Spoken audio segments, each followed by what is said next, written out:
السلام عليكم حبايبي، إن شاء الله تكونوا كلكم بخير. النهارده كنت عايزة أقول لكم على حاجة مهمة أوي. كان أولادي مسافرين، فكانوا هُم مسافرين قبليّا بكذا يوم.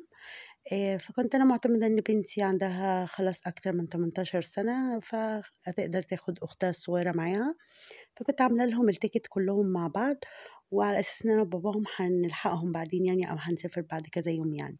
اتضح إن ما ينفعش غير بموافقة مختومة من القُسطورة، يعني المكان اللي بنطلّع منه جوازات السفر ال الإيطالية أو كده.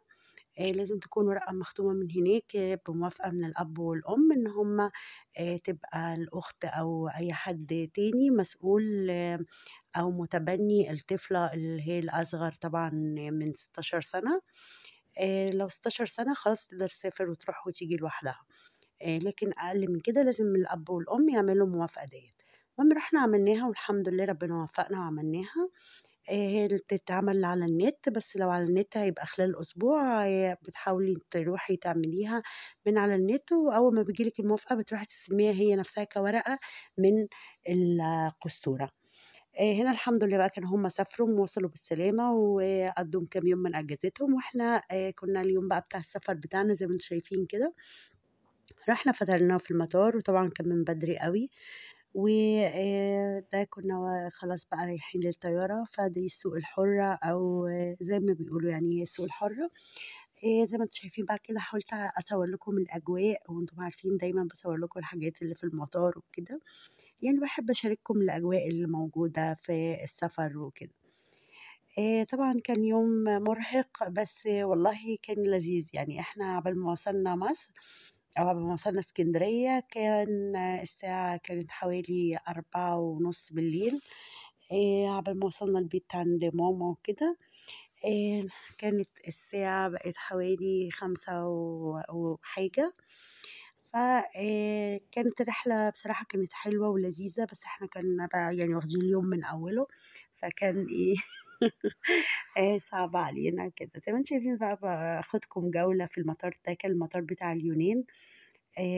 وإحنا كان هناك في أكتر من محلات وبراندات كتير أوي، وكان في تخفيضات حلوة جدًا وحاجات لذيذة خالص، فحاولت إن أنا أجيب لكم المقتطفات كده بس يعني إيه بتاعة الطريق.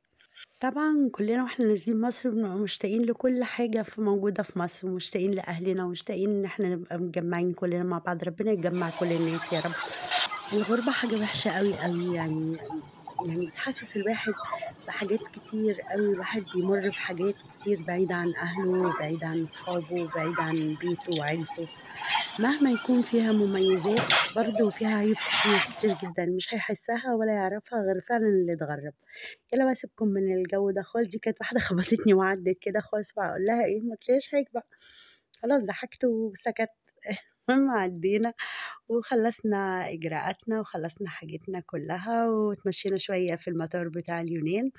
أول ما بتشوفي اليونان بتحسّي إن هي حتّة من إسكندرية أو إسكندرية حتّة منها، بصراحة باحس كده بروح جميلة أوي فيها وباحسّها أكنّها فعلًا زي إسكندرية أو إسكندرية حتّة منها. يمكن عشان فيها البحر، يمكن عشان أكتر الحاجات اللي موجودة فيها قريبة أوي من الحاجات اللي عندنا، بس باحبها ما أعرفش يعني إيه السبب، بس باحس إن هي خفيفة أوي على القلب كده. بلد حلوة ولذيذة. هو كان جوزي عاش فيها فترة أو كذا سنة، وكان بيقول لي برضه نفس الإحساس اللي أنا باقوله ده، إن هي فعلًا قريبة أوي، أوي من الأجواء بتاعة إسكندرية أو من الروح وريحة إسكندرية، يمكن عشان ريحة البحر، مش عارفة بصراحة.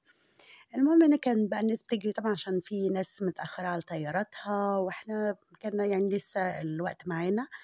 المهم وصلنا هنا طبعًا في قلب الطيارة، بيبدأوا بقى المضيفات يقولوا لِك التعليمات اللي موجودة والحاجات ديّة، بيبدأوا يقولوا يعني دي طبعًا أي حد بيركب طيارة فاهم الكلام ده.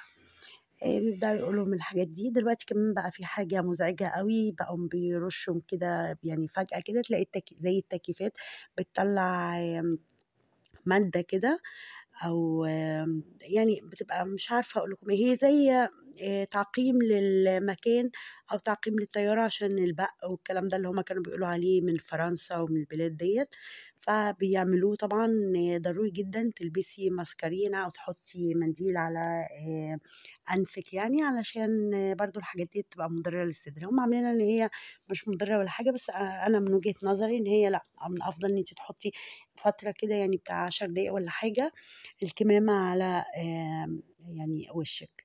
بس هنا بقى بدأت تبان معالم إسكندرية ومصر الجميلة، زي ما أنتم شايفين كده بقى الأنوار والحاجات دي، أول ما الواحد بيشوف الحاجات ديّة بقى قلبه يبدأ يتخطف، وبيحس إن هو هيبدأ يرتاح، طبعًا هي كلّها مش بتبقى راحة، يعني أكتر الأجازة بتكون جري، يا بتبقي بتجري في إجراءات ورق، بتجري في بتعملي حاجة وعايزة تخلّصيها، الحاجات بقى اللي أنتِ بتقدري تخطفيها هي الأيام اللي بتقضّيها كمصيف أو كده، أو بتقضّي كام يوم حلوين مثلًا مع أسرتِك أو بتجمّعوا وكده. هي دي الحاجات اللي الواحد بياخدها من الأجازة، طبعًا وإحنا راجعين بقى بنبقوا إيه يعني مقسومين وزعلانين، وفي نفس الوقت برضه عندنا ارتباطات وعندنا حاجات لازم نرجع لها، وبتكوني خلاص بقى شطّبتِ يعني شطّبتِ طاقة وشطّبتِ فلوس وشطّبتِ حاجات كتيرة أوي. فأتمنى إن ما يكونش حد زعل منّي، وأتمنى إن كل الناس اللي ده نفسي أول أشوفكم يوم تبقوا أول وأول صباح صباح صباحكم زي زي الفل. الفل، أول أول يوم يوم وأول وأول صباح صباح ليّا في ليّا في إسكندرية، إسكندرية، وده وده بداية بداية شارع شارع الجديد. الجديدة. إمم.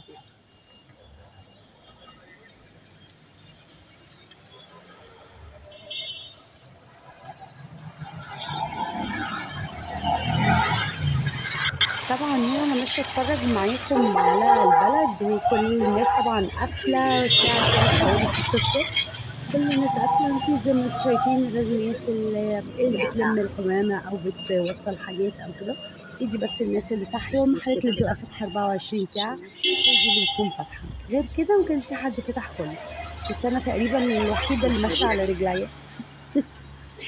لكن إسكندرية أهو بان وطبعًا دي المنطقة اللي أنا ساكنة فيها، آآ كانت وحشاني أوي، أوي، زي ما أنتم شايفين بقى كده ركبنا أول يوم قُلنا ننزل بقى ونعيش الأجواء، فركبنا الترام جوزي كان راكب الترام طبعًا بنتفرّج على البلد، وبنودّع طبعًا الترام لإن قالوا كمان إن حتى الترام دي هتتشال، زي ما شالوا القطر وكده، فهيشيلوا الترام، مش عارفة هيعملوا ترام إيه بقى.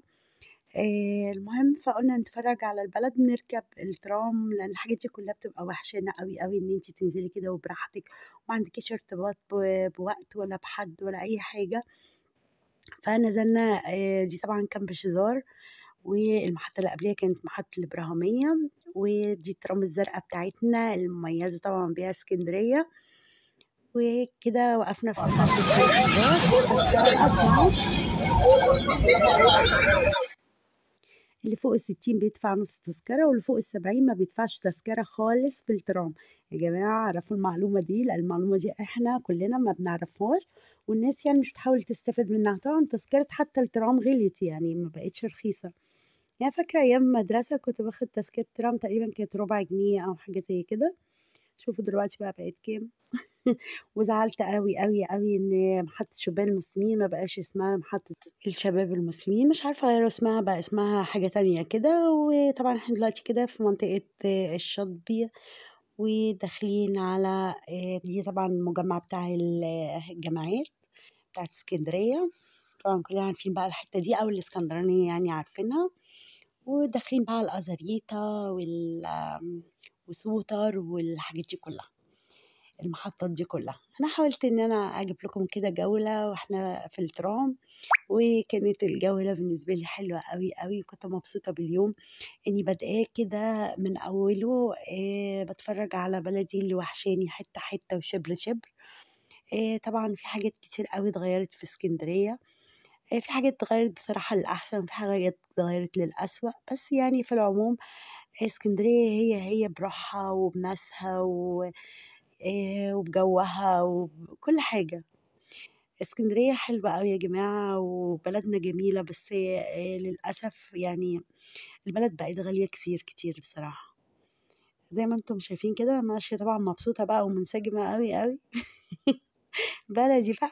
بجد اتبسطت أوي، وإن شاء الله هاخدكم في جولات تانية برضه في إسكندرية، مش جولات كتير بصراحة، يعني حاولت أجيب لكم حاجات بسيطة طبعًا، مش هاقدر أصور طول الأجازة عشان أقدر أتمتع مع عيلتي، وأشوفكم في الفيديو الجاي.